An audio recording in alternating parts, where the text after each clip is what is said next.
having that type of searing nerve pain all over your body is just very hard to describe to someone who hasn't experienced it.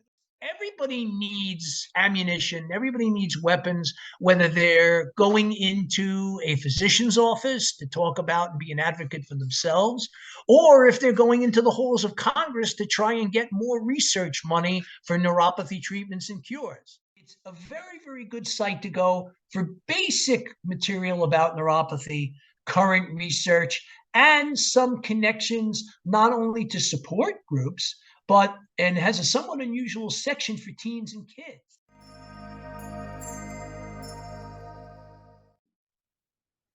Glenn Ribotsky, did I say it right?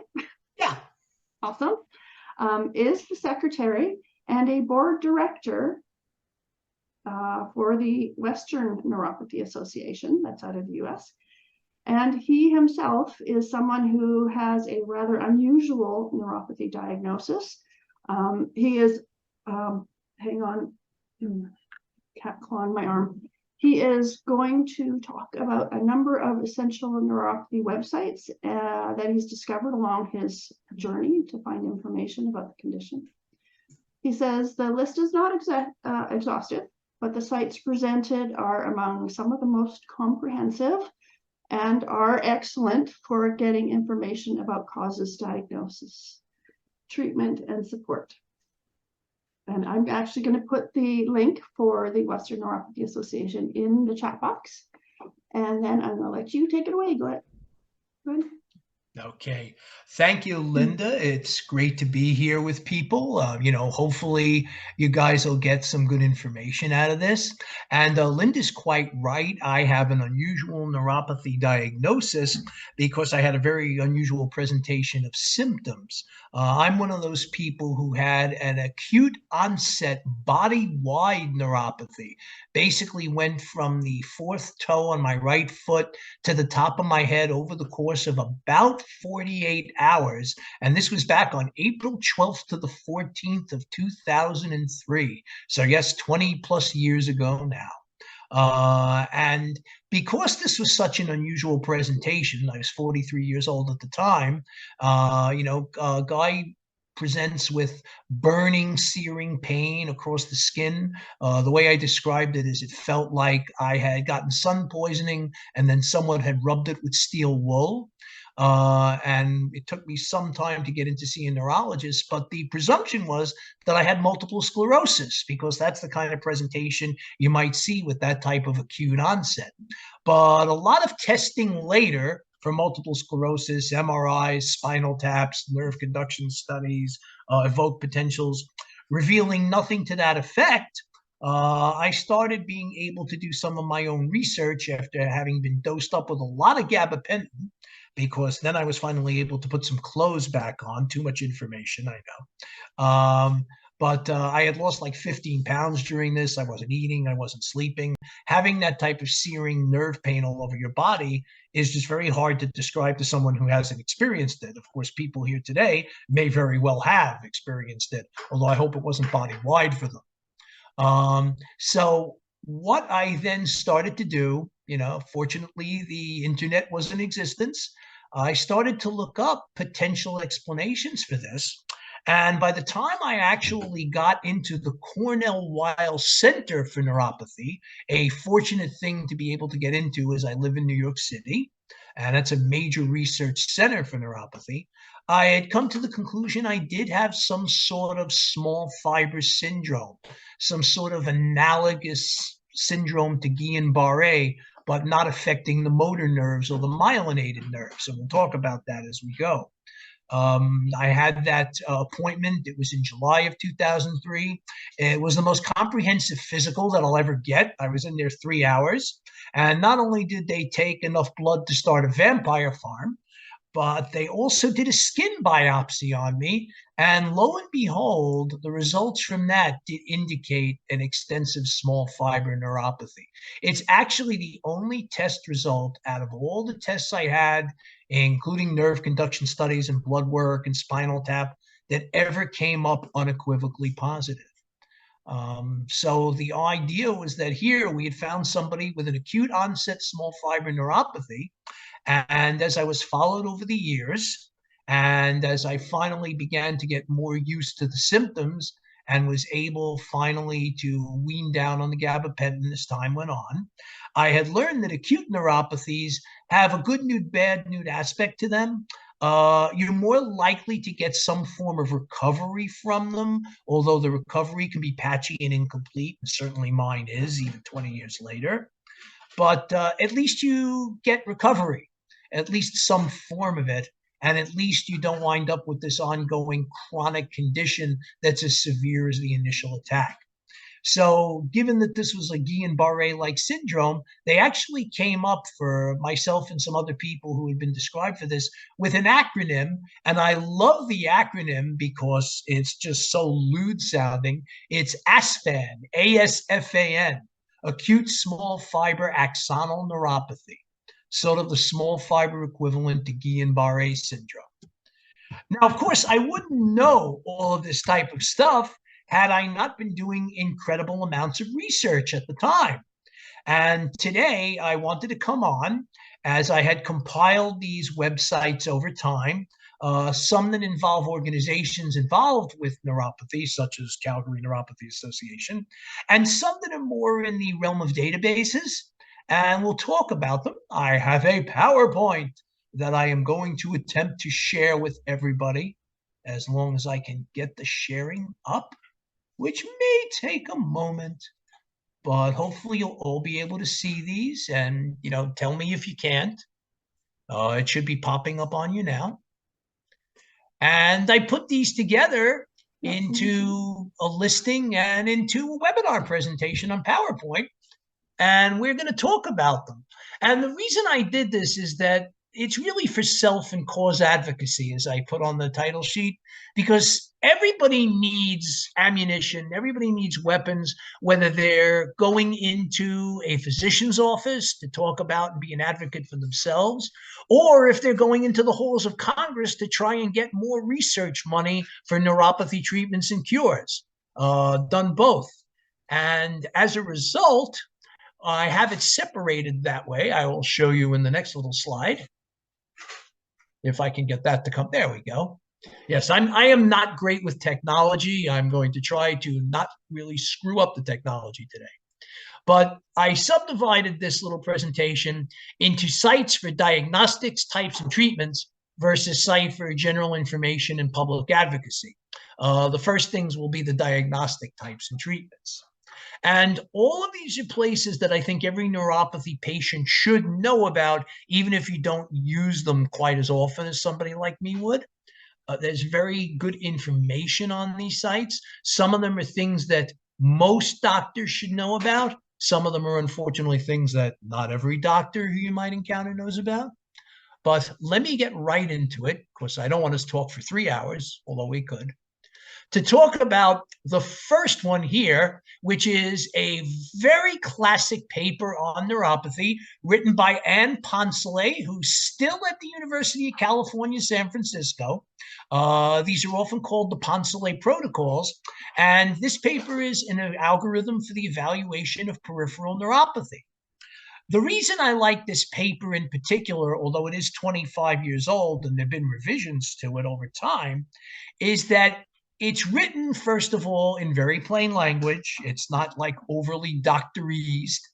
And it has flow charts. So you can actually see, as neurological symptoms are being evaluated, what type of testing different type of symptoms would use, and what to do if those tests come out positive or negative or even equivocal. So it's done in flowchart form. Excellent paper, so good in fact, and the link that I have here indicates it. It's the official neuropathy start paper for the American Academy of Family Physicians.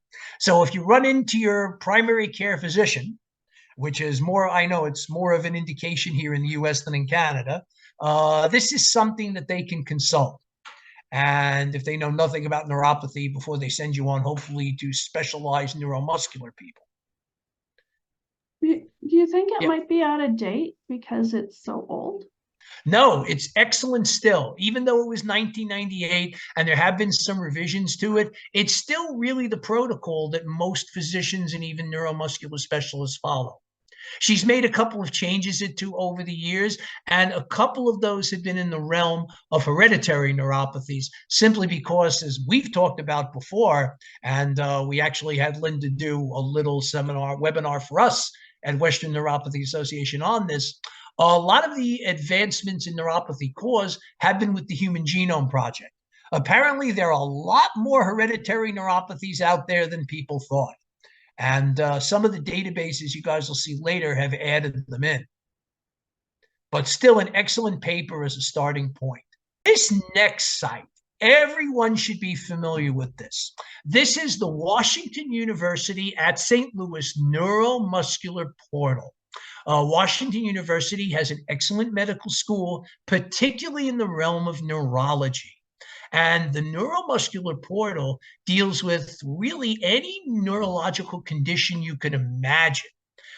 They have an extremely extensive neuropathy section.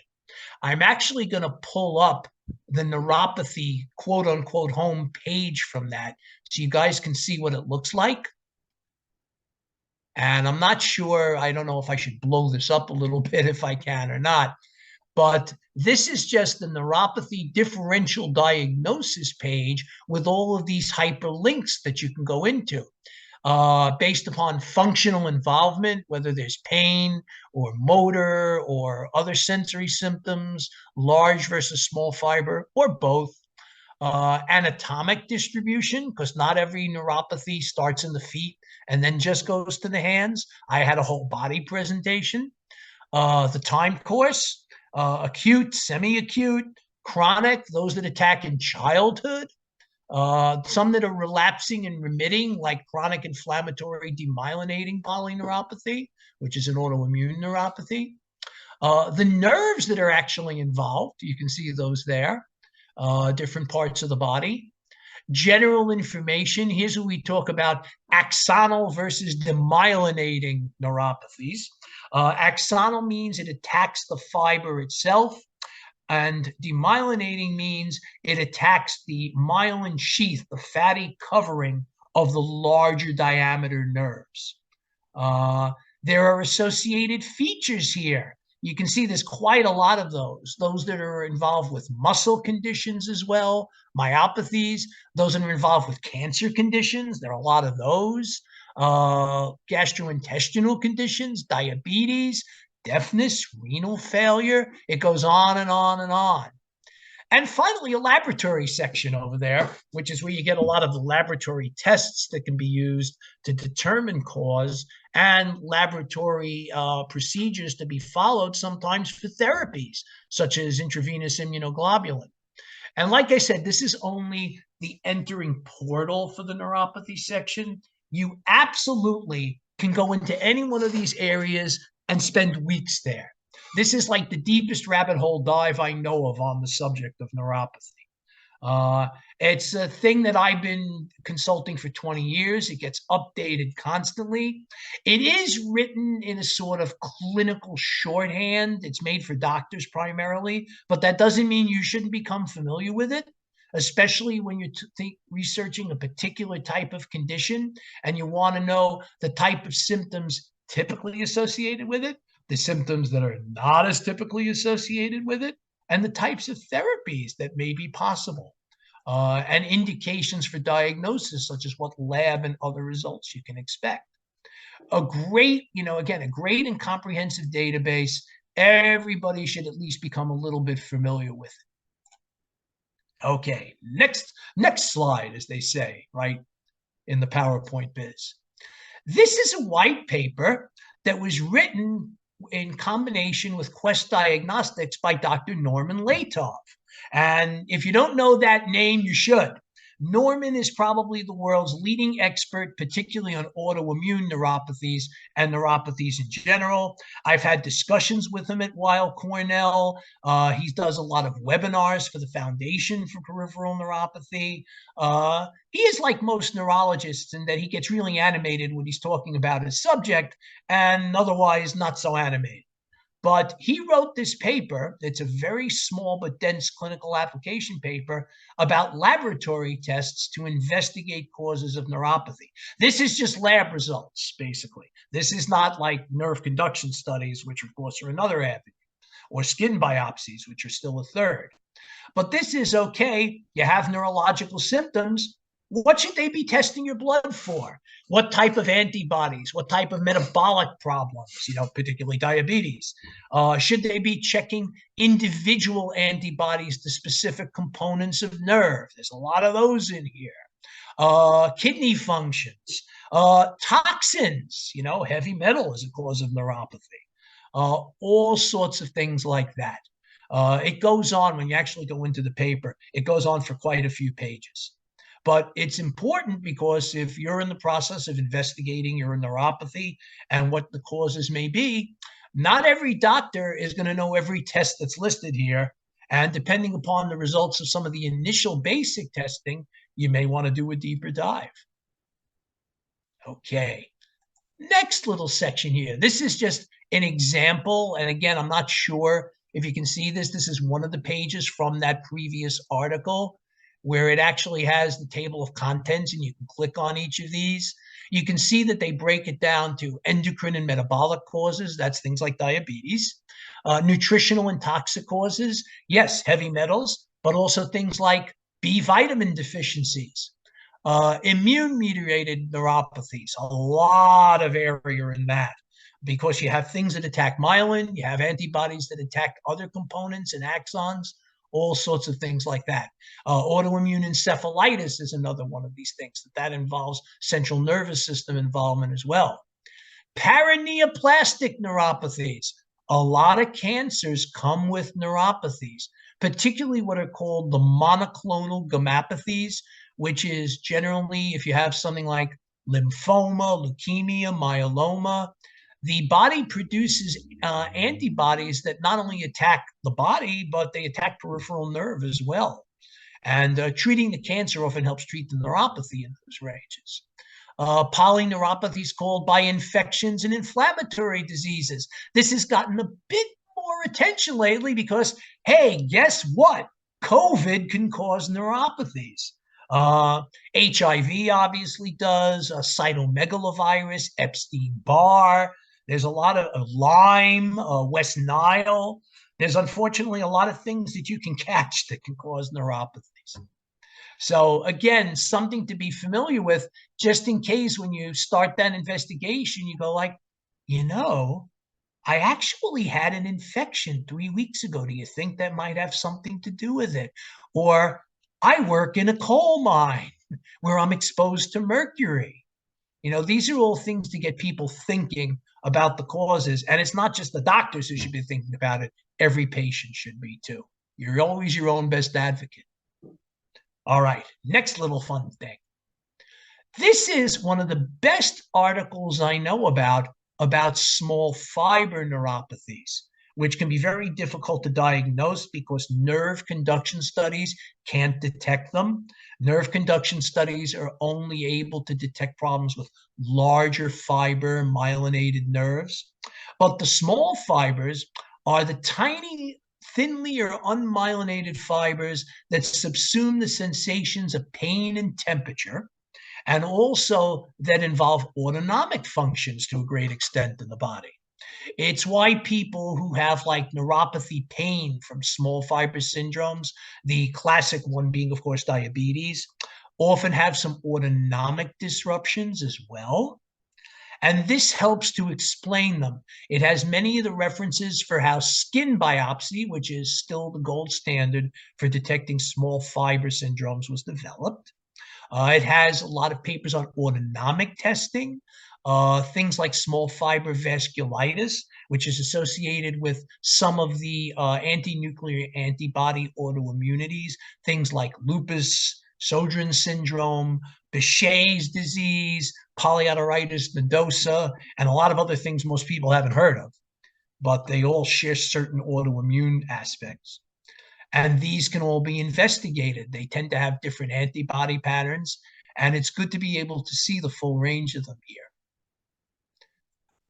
Next, if you ever wanted to understand diabetic autonomic neuropathy, I basically tell people to go read this article. And I know some people who have autonomic problems like gastroparesis or dizziness or things like hyperhidrosis, too much sweating that they have with diabetic neuropathy. This is a good place to read about it.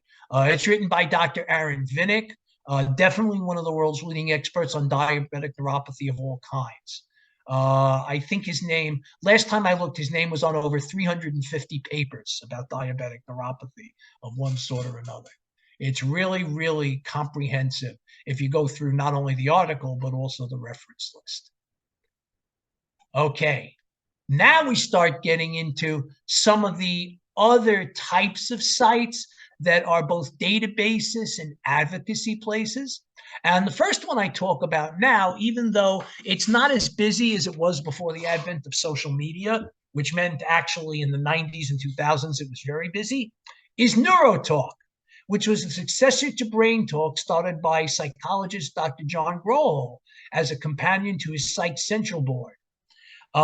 This is as good a board and database on neurological conditions of all times as you can find. It has some of the same information that the Washington University site has, but it also has a lot of discussions. I've been a member for 20 years about, and I still post occasionally from time to time when questions come up. The real value, I think, of this is that the individual sites themselves on the individual boards, and I'm going to bring up an example of one of those now. Here's one that you can see where it has like the entering board here. You see like it has new member introductions, community and forum feedback. And if you keep on going down, it has individual neurological conditions. When you click on one of these and go into it, there's something at the top that's usually called useful websites. We call it the sticky page. And it's basically for any information where anybody wants to post a paper or a monograph or any of the databases like the Washington University site I mentioned before. And as a result, this has become, over the years, an enormous database of neurological conditions, not just neuropathy. And there is a search function. You could put in autoimmune neuropathies involving M proteins, and you will get database entries and discussion entries on that. And so this is a very good place to be. Although, as I said, it's not quite as busy as it used to be, simply because nowadays people tend to be sharing more stuff on social media. The next thing that I like to say, and this is also both a database and an information and communication site, is the Neuropathy Commons. This is the site that is maintained by the neurology department at Massachusetts General Hospital, which is definitely a leading research and treatment center for neuropathy. MassGen does a lot of work there. It's affiliated, obviously, with Harvard and the universities up there. And it's a very, very good site to go for basic material about neuropathy, current research, and some connections not only to support groups, but and has a somewhat unusual section for teens and kids. I know most of us think of neuropathy as something that hits you when you're older, but particularly for certain types of acute neuropathies, toxic and nutritional ones, as well as people with hereditary neuropathies, that's not always the case. These might present much earlier, and as a result, it's a good place to like really connect with people who may have suffered from neuropathy at an early age. Next thing we've got going here is the Foundation for Peripheral Neuropathy, which hopefully some of you are already familiar with. This is the largest remaining organization in the United States, the only one, by the way, with paid staff, that does neuropathy advocacy. And because of this, it's definitely a site that you need to know. It has some comprehensive information. It has a listing of a lot of the support groups on it. This is how I found out originally about Calgary, because it's listed in there. you generally want to go in and see, the information they have here. It is true that once you sign up for them, you get a lot of solicitations for fundraisings, but it's still a good and comprehensive site for you guys to actually become familiar with. They're going through right now some upheavals in terms of personnel. We're not quite sure who's going to be, there, but they will list it, I'm sure, as soon as that happens. And then they should get back to their particular mission, which is raising money for neuropathy research. Okay, another organization that people should know about, the Neuropathy Action Foundation. This is based in the West Coast. Their original office was in Phoenix, Arizona. It's an advocacy nonprofit, not unlike Western Neuropathy Association and others, that works to spread awareness of the condition. And it's somewhat unusual in that it actually has formal lobbying presences in the state legislatures of both California and Arizona. As a result, it hasn't had as much of a national or international emphasis as others, but can I say timeout? Timeout for just a section. I'm getting a text from my son.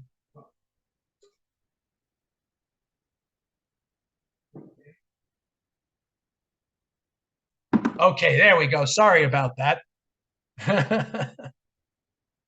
That's okay. Timing is everything, right? Timing is everything.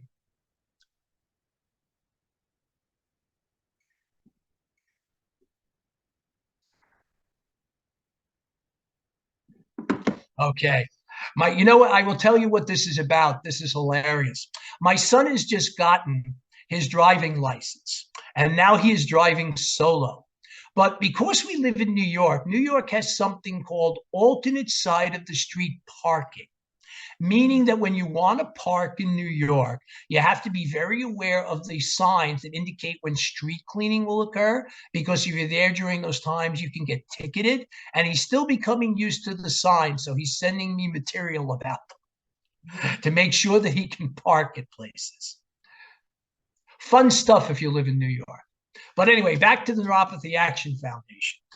They also have a database of information. It's not quite as extensive as some of the other ones that I've talked about, but it does work very hard on one thing in its lobbying, and that is to get treatments such as intravenous intraglobulin more readily available.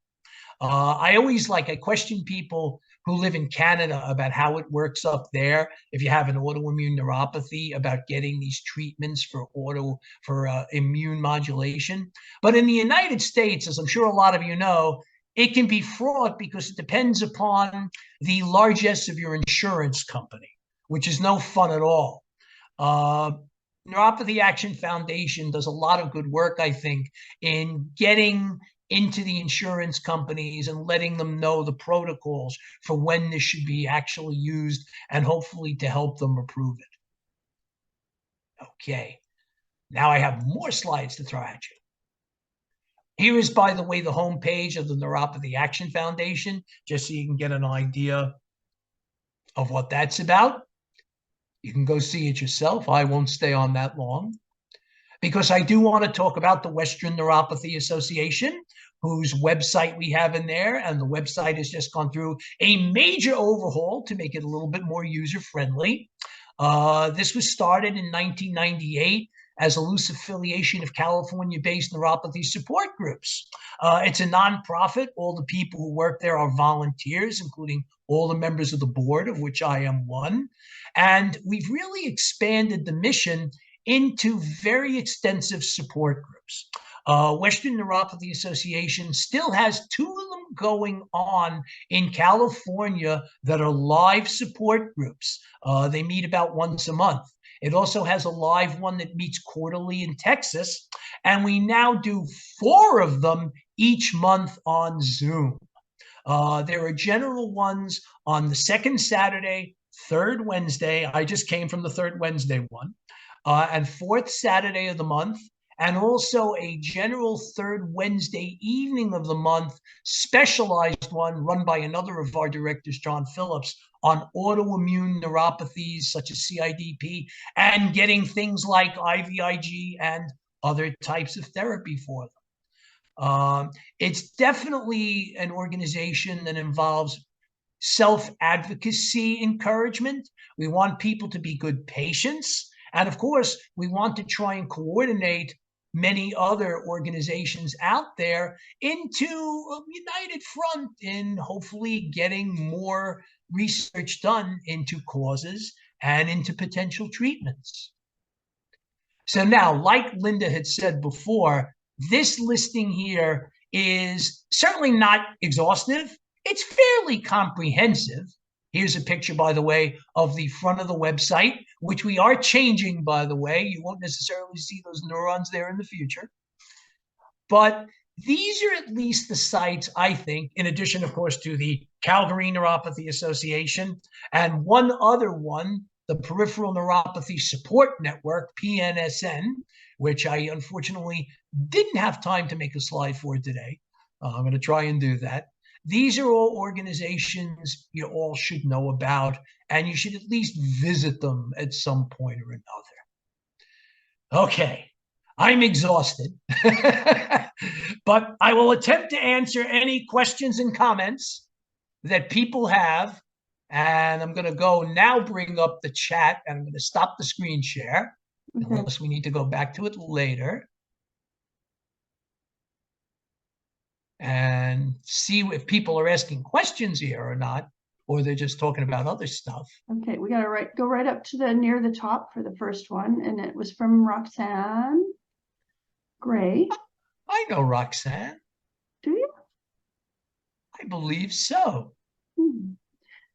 Okay. I'm about to embark on another expensive new therapy promising to take down of my idiopathic peripheral neuropathy called frequency specific microcurrent. Has anyone on your panel heard of that? I have not. What do you think, Lynn? No? I have not either. It sounds obviously like some sort of vibration type therapy. Yeah, it sounds rather tensy. Possibly. Yeah. I mean, for those people, I mean, I have a unit myself. TENS stands for trans-electrical neurostimulation. It's when you get a battery-powered device with sticky pads that conduct electricity, and it's designed basically to produce, in various patterns and frequencies, pulses through your body to interfere with pain signals. I personally have been able to get some relief with them, but only while the current's on. Yeah. And so then when the battery runs out. Yeah, it's like Dr. Ho, right? I mean, basically, except a real TENS machine, I think, has more to it. Right. Yeah. Certainly the ones they use in physical therapy offices have a lot more bells and whistles. Yeah. Although these have improved over time. You can get them fairly cheaply in even places like Amazon these days. Yeah. But I haven't yet seen any evidence that this would be more than a symptomatic relief. But I'll have to do research on that. Frequency-specific microcurrents. Yeah. Roxanne, if you can get a hold of me after you've been doing it for a while and let me know how it works, that's always helpful to hear, because I like to share things with other people. If I can give an actual example of somebody that it worked for and how it went, I like that. Yeah. Oh, and I'm looking, Ruth said here, I started PN exactly the same. I've never heard of anyone else with head-to-toe PN in 1998. Doctors weren't buying it to this day. Yeah, they got to start buying it. They should talk to Norman Latov. I mean, it's an unusual presentation, but it happens. And it tends to happen more with like toxic or autoimmune neuropathies than a lot of the other causes. You know, mine is assumed to be autoimmune. Have you ever heard, I've been talking with a lady on Vancouver Island, and hers, I'm not sure if it started, but anyway, it's spreading through her body, but not in the time frame like yours. It's been I've been talking to her for a few months now, I'm going to say. And in that time, it has spread now. And she's talking about now it's up in my face. And so spreading fast, but not like acute the way you're talking. Have you ever heard of that? Oh, yeah, they call it subacute. And a lot of these so-called neuronopathies, such as the one from like Sjogren's syndrome or some of the paraneoplastic syndromes, do have that sort of like semi-acute over weeks type of presentation, weeks to maybe a few months. Again, uncommon, but not unknown. And certainly some of the toxic causes, such as from chemotherapy, can present that way as well. And speaking of toxic causes, Teresa threw in something about neuropathies caused by medications. Yes, they do happen, and not just from cancer drugs. There's a word for this, by the way. You guys ever hear the word iatrogenic?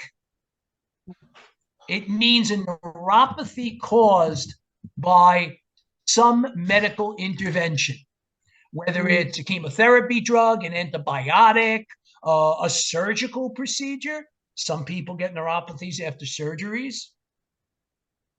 Yeah. And yes, the fluoroquinones, by the way, for the person writing about that, are notorious for causing neuropathies in some people. Yeah. Apparently, if you look on their website and look for the patient information sheet, they actually list it now that it can cause neuropathies. Yeah. Because I think they've had enough lawsuits or however much attention on it anyway, that they've had to fess up and say, yeah, it kind of does. Yeah, absolutely. Because yes, I mean, it's been well known, I think, in the pharmaceutical realm that this happens, but it doesn't always get to all the doctors. Things like Cipro, all the things in that, like the Flox category, tend to have neuropathic side effects when they have side effects. In addition to the gastrointestinal side effects they often have. Oh, often have, yeah. I think it was actually Cipro that I was looking up when I found the patient information sheet. Yep. Oh, and to answer your little thing here, Linda, NeuroTalk is free. Anybody can go register for it. Oh, okay, good. It is not paid. Put up the link for the diabetic neuropathy article that was just spoken about. Okay, hold on. If you can put it in the chat box, that's probably cut and pasted in there. Because I can go back up to that. But they're sometimes long, and if you don't get it exactly right, it's not going to work, right? So yeah. So I have it up here now. I'm trying to copy it. Yeah. Are you going to provide the slides for us, or? Yeah, I mean, if you want, certainly. Yeah, I have one lady who couldn't make it today, and she asked for them. Oh, it's trying to copy the whole thing, as you can see. All right, so we're going to get rid of that. All right, never mind. But yeah, you certainly can have the slides so people can get that. It's from Diabetes Journals. If you actually put in diabetesjournals.org/Vinik, VINIK, that'll probably get you there.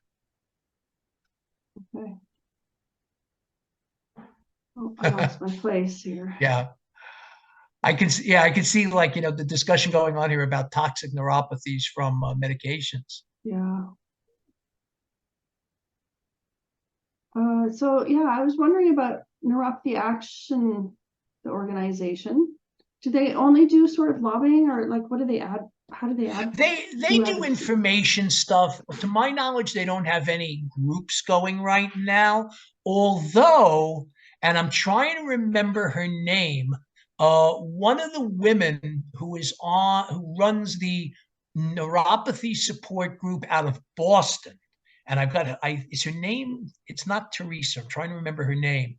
Is a member of the board of directors of the Neuropathy Action Foundation, and has appeared at some of those meetings that the foundation has run.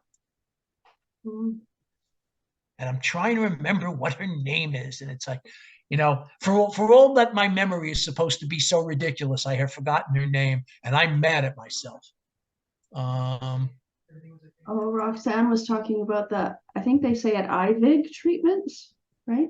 IVIG treatment. Okay. Anyway, the IVIG treatments. Yeah, I had one once, but I had to pay for it myself because I was seeing a naturopath at the time. But I don't think one That's is enough. interesting. See, I don't even know, and you guys could certainly enlighten me how it works up in Canada, like who you would have to get permission and authorization from. Yeah, I couldn't tell you. Maybe Roxanne knows. Okay, I'll be back. Okay, we'll continue going through questions. I'm trying to, what else is in here? My husband had IVIG treatments for CI easily available and paid for by a health. Yeah, Roxanne probably does know. What else is in here? I'm scrolling back. Okay. So Roxanne's talking about IVIG and, it's not covered under all circumstances. And is that what kind of things do you do promote for self-advocacy? What kinds of things do I do? Yeah, the Western Neuropathy Association. A Western Neuropathy Association tries simply to have the most links, the most support groups, and the biggest database possible. We also have, by the way, not only do we field questions by email, we have a phone hotline. There's an 800 number, which I think is now an 888 number, on the website for people who are not as technologically savvy to call. And they actually leave messages on our site. And if they leave us a number, we will call them back and talk neuropathy stuff and point out stuff where they can get information. That's exactly what we do as well. I mean, I left a message just yesterday for somebody who called in from Oregon. And who is asking me about how did I become with the Western Neuropathy Association when you live in New York? Well, Western Neuropathy Association, it may very well be a little bit of a misnomer. We do have members from all over the country. And part of it, though, was because a long time ago, back in 2010, at the Neuropathy Summit in Washington, D.C., that was run by the Neuropathy Association, which still existed at the time, I met Bev Anderson, who founded the Western Neuropathy Association, really as a group of support groups. And I did a presentation there. She did a presentation there. So I met her at that point and kept in touch with her over the years. She's still around, although she stepped down from her presidency and chairmanship of the board at Western Neuropathy Association. She is 87 now. And although she still comes in and talks from time to time, we basically, kept in touch over the years. I was doing advocacy on the East Coast, was involved with a number of in-person groups. She was doing it on the West Coast. And when COVID hit, we all sort of wound up in each other's business because of Zoom. And of course, now most of these support groups out there are electronic as opposed to in person. Right. But yeah, Western, I mean, it's Western because it started there, but we have people all over. Western Hemisphere, maybe? Would that help? Okay, from Ron, try Chat GPT for that new treatment. I'm going to do that, Ron. Yeah, we should ask about it. Yeah, because the FDA has approved the technology under the TENS category, but it's nothing like that. So, Roxanne, absolutely, if you want to talk about this and you have reports on it, absolutely come, talk to Linda, come to the support groups we have. I'm sure some of the other support group people out there would be interested in hearing about it too. There's a CJ Holiday's support group from North Carolina that happens every second Monday. There's also one that's happening tomorrow from Steve Klitzman at the Peripheral Neuropathy Support Network that runs out of Johns Hopkins. So, yeah, I mean, certain people want to hear this stuff. Central sensitization syndrome is the latest diagnosis I've been given. Yeah, central sensitization syndrome refers to the fact that sometimes neurons have been firing pain signals for a long time wind up trophically changing and then firing pain signals at innocuous stimuli, such as damaged peripheral nerves do. The problem, of course, with central sensitization syndrome is it's the brain and spinal cord and tends to be somewhat intractable. It's no fun to have central sensitization at all. Mm. I tried Dr. Ho electrical foot stimulator, but I could not even hold it was functioning for other people. Okay, so the Dr. Ho stimulator did not work for Anita. Okay. Okay, so Rose, yes, if we're talking about advocacy, if you make a new appointment with a neuromuscular clinic, and I often recommend that people go to practices that run out of teaching hospitals if you have access to them. You're a lot less likely to be idiopathic at a teaching hospital than you are in your standard, like, corner neurologist's office. A lot of them are not even expert in neuromuscular areas. I just tell people, like, to start out, look, I've been suffering from neurological symptoms. I may not even call it neuropathy to start. I've been suffering from neurological symptoms for so many years and months, and they include these symptoms: sensory or motor or autonomic. And I was told I have neuropathy, but nobody ever really did extensive investigation into it. And since I know some causes of neuropathy are potentially treatable, I'd like to know if I have one of those. Or even if it's not treatable, it will be good to know what I have looking forward into the future. Because, hey, if you turn out with, say, a hereditary neuropathy, there may be no treatment, but wouldn't it be good for your relatives to know? Especially very much younger ones? Yeah. I wanted to ask you, you had mentioned that before about getting diagnosed in a large medical facility as opposed to just, your local neurologist, being much more likely to not be idiopathic. Do you have statistics or a reference for that? I was asked about that the other day because I quoted you and I didn't know if you had a reference. Some of these are from the Weill Cornell website, and you can actually go on to that. I believe that we can come up with some other articles off of NeuroTalk for you if you want. But I tell people, at least in the United States, again, I'm not familiar with the hospital situation up in Canada, but in the United States, this includes places like Mass General, the Jack Miller Center for Neuropathy in Chicago, which is affiliated with University of Chicago, obviously Johns Hopkins in Baltimore, the Mayo Clinic, not only just the Minnesota Mayo Clinic in Rochester, Minnesota, but the other satellites. There's also places like University of California, San Francisco, Major Neuropathy Research Center, Jacksonville Shands Hospital in Florida, surprisingly enough, which is where Dr. Alan Berger practiced for a very long time, another major researcher.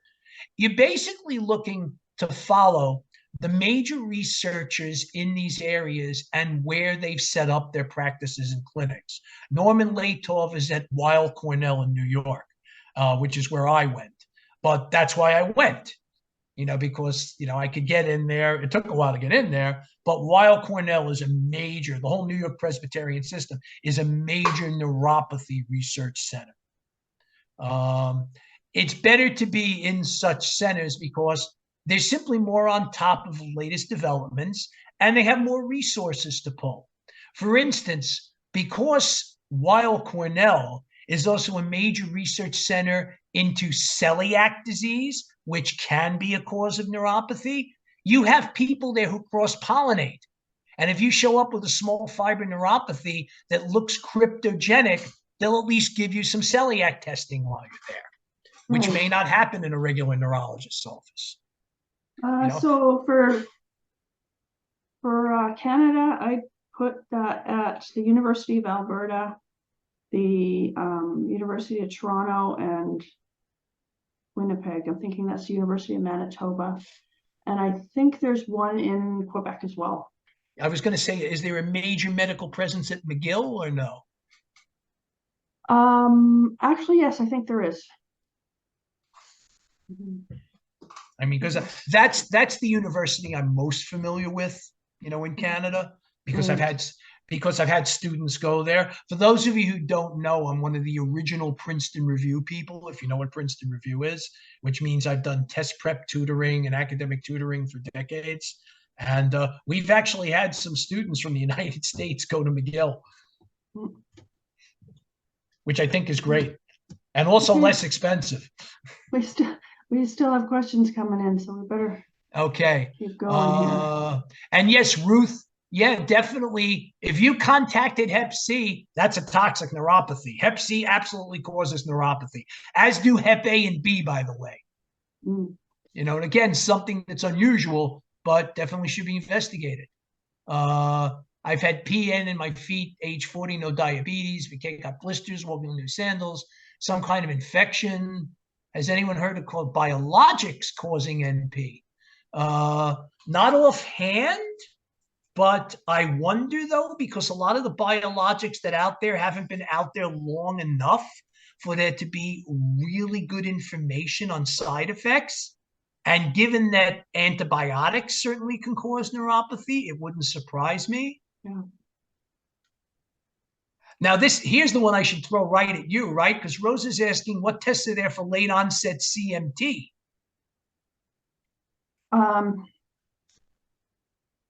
I think it would still be the regular Regular genetic profiles? genetic testing, yeah, because just because it's later onset, you still had it your whole life because it is genetic. It's just you were fortunate that it didn't come on or you didn't notice the symptoms until much later. I was kind of like that. I didn't get diagnosed until I was, I'm going to say 50, and my dad was 77. He had lots of symptoms, but doctors were not really very quick to do any kind of testing on him until we finally complained enough and got in to see a neurologist. Yeah, and what's interesting about that is, there's a concept, and I'm sure you could speak to this, Linda, in hereditary conditions called penetrance, meaning you may have the genetic background for the condition, but you may not feel the effects and symptoms to as great a degree as some other people, even in your own family. And there may be some widespread discrepancies in when you actually start feeling symptoms. It's not just hard and fast. It's not like I have CMT type 1, I'll notice it when I'm 25. It doesn't work that way.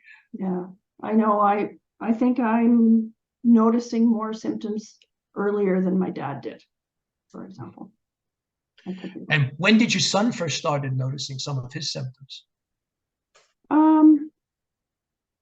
I'm going to say in his 20s, which, thinking back after I knew I had CMT, I went back and went, oh yeah, I was having symptoms. I just didn't know what it was. I just thought everybody had those kinds of pains, aches and pains. Yeah. Well, yeah, what part of it is that, like I said, the Human Genome Project is very useful in revealing a lot of hereditary neuropathy conditions.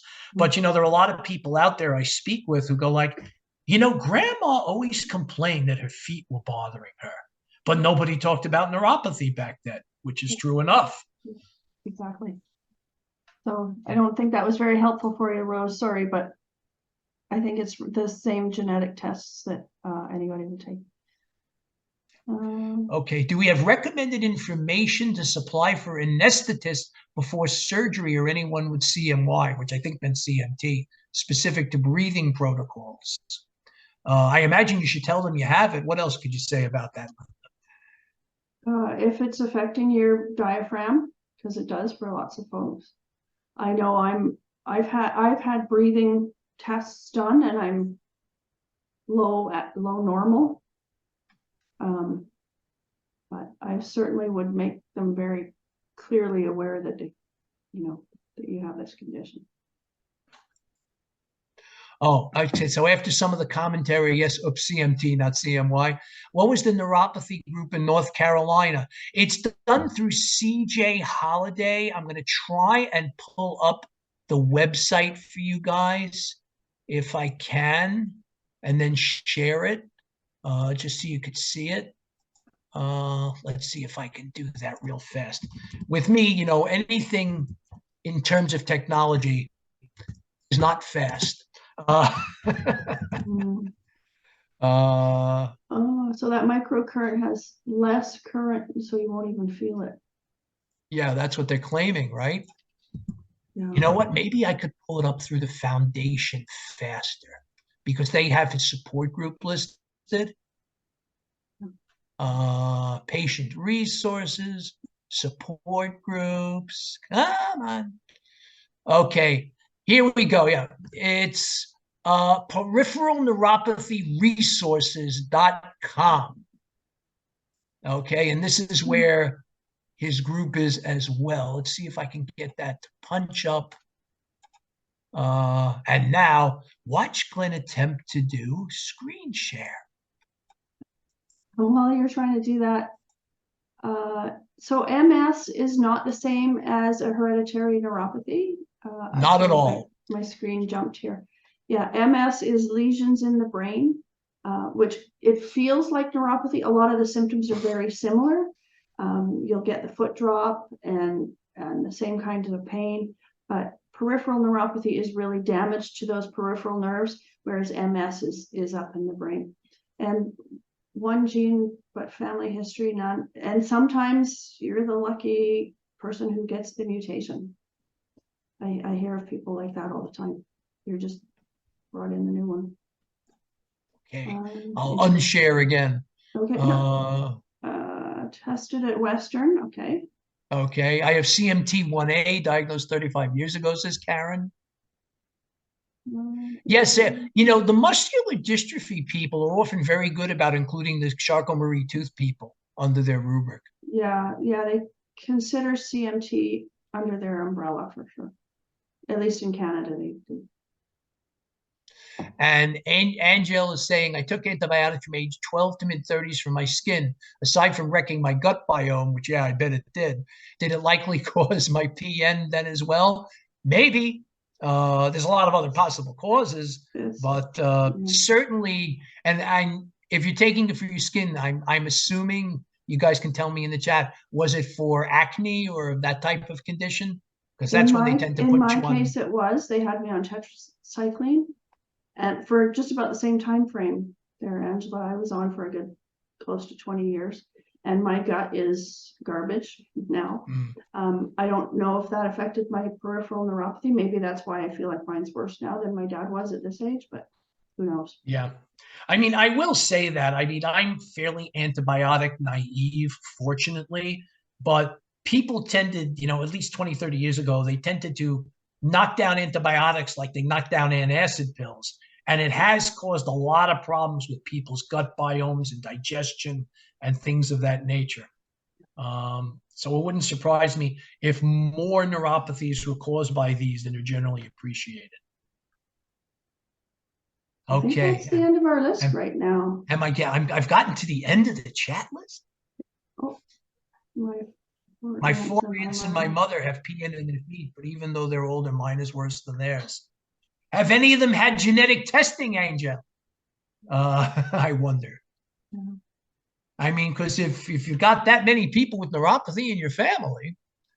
There's also the compounding effect, right?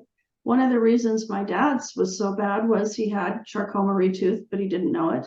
Then he had cancer treatment for rectal colon cancer, which is what they use is one of the worst chemotherapies. And he was on statins, which I fully believe has made mine a whole lot worse. So, as she says, I don't know which gene to test for.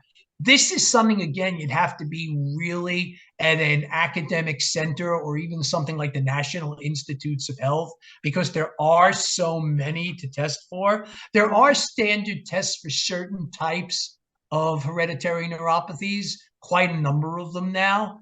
And in fact, what I will do regarding that, speaking of the Washington University Neuromuscular website, is if I can get in there real fast, if I can spell better, neuromuscular homepage. In Canada, at least the last time I was looking into it, they really test for the 4 most common types of CMT. After that, I'm not really quite sure what happens. Okay, here is just one of the screens. I'm going to post it in the chat and then I'll share it because the database here is just so extensive that it gets like, again, you can get lost in here literally for weeks. Let me see if I can do the screen share again now. Just so you can see, I just want you to see, nobody has to memorize any of this, believe me, but just so you can see it. Okay, it should be popping up. This is one of the databases for hereditary, sensory, and autonomic neuropathies. This does not even include the Charcot-Marie Tooth stuff, which is a separate area here. This is just what they've discovered really over the last 30, 40 years. And it talks about the different genes that are tested with the different disorders. There are several of these databases in Washington University's site. Looks like something that was built in the 90s, but yeah. Yeah. This, I mean, this gets, when you start talking about hereditary neuropathies and associated features, this gets really complicated. It's just like you can go on again forever. Here's that like other area that I showed you before, just so you can get an idea. But let's see, to show you some others. Speaking of hereditary motor sensory neuropathies, look at all of these. Look at the CMT section in the subdivisions. Yeah. This is what happens when you get really into genetic, analysis. Yeah. Now, some of these are quite rare, obviously, but like there's stuff here now that wasn't here when I started looking at this 20 years ago. They're still coming up with new ones. I think I was reading about a new one just this week. Yeah, I mean, it's just incredible. And, again, some of them are only like in what they call, what do they refer to that as, founder families? So like they find a separate condition with a different genetic mutation just in one family and spreading through their family tree. Well, the one I have, there's only one other family that has it in the world, and they're in Belgium. So does that mean somewhere in your background there's like that Northern Western European? Yeah. Or was it a spontaneous mutation in both your lines? I don't know. Apparently my grandfather was a bit of a hound dog and oh, okay. I don't know for sure. Anyway. It's good to spread the genetic mutations as far as you can. I guess. Okay. Does anybody have any more questions? We're after 2:00, but I have nowhere to be, and I don't know about Glenn. And neither do I. Okay. Well, thanks everybody. Yeah, we've got people starting to drop off now, I guess. So yeah. Somebody's one new got their message hand just raised. came in. We don't much appreciated. Who's got their hand raised here? Margot. Okay, Margot, I'm going to allow you to talk, seeing as how you have your hand raised. And Ruth had a question too. To answer you, like multi-anti-seizure meds, Ruth, absolutely can cause brain fog. It's one of the most common side effects. People who take anything from like, Topamax to gabapentin to Lyrica sometimes say it reduces them 10 IQ points. Okay, Margot. Yeah, thanks. Can you hear me okay? We can. Yeah. No, I clicked the wrong thing before, but I'm glad to say that I appreciate everything you've said. You're like a walking encyclopedia. He is, I know. I'm so happy that he comes to our support meetings now because he answers questions that I don't have a prayer. Yeah, he's been obviously doing it a lot longer than I have and much more into doing the research. But everything was excellent, and thanks so much, Glenn. It's I've been writing like crazy and I'll have finger cramps, but that's okay. Thanks. Thanks. No, bye, no problem, Margot. Thank you. I mean, it helps that I have an eidetic memory, but part of the reason for this, and because I didn't know any of this 23 years ago before all this happened, is that when you wind up with a weird presentation that doctors don't seem to have a clue for, you've got to go doing the research on your own. Yeah. that same lady that I was talking about before, her doctor, the one on Vancouver Island, her doctor is basically ignoring her and thinking that, it's partially all in her head. And Well, that's there's a one of the most lot of frustrating things. sexism in neurology and in medicine in general. Yeah, that's for sure. I mean, I tell people I get away with a lot, because I'm 6'1", I'm 200 plus pounds, I'm loud, or I'm articulate, and if you don't read medical papers, I will bury you in them. But the idea is that everybody who has an unusual condition, it definitely behooves them to get more up to date on the condition and to search around, since we do have the internet, we do have these databases now. Yeah. I know some people who are older were raised with the idea that, well, they're the doctor and you follow what they say, but that's generally not a good strategy to take. Yeah. I just want to throw something personal in here because I see Evelyn is on. Evelyn, I sent you an email in the last little bit, so get back to me, please, if you could. Yeah, I don't think I can come up with anything else right at the moment, but what a great presentation, and thanks for answering absolutely everybody's questions. That was wonderful. Hey, I know that's what we're here for, as long as we have something to actually answer with. Exactly. And so, yeah, for those folks who are idiopathic, if you need help looking, maybe you can contact either Glenn or myself, and do what we can to see if we can help you. Idiopathic is kind of tough, though. I think Glenn might be your better choice, though, because he'll know more of if you have especially if you have a weird presentation. I think Glenn's That's right. Okay. All right. I'm going to let us go. Thanks so much, Glenn. I really appreciate you doing this for us. Oh, no problem. Thanks all of you for having me here. Thanks, Linda. Thanks everybody for coming. Oh, we got little hearts popping up. That's sweet. Okay. Bye, everybody. Take care.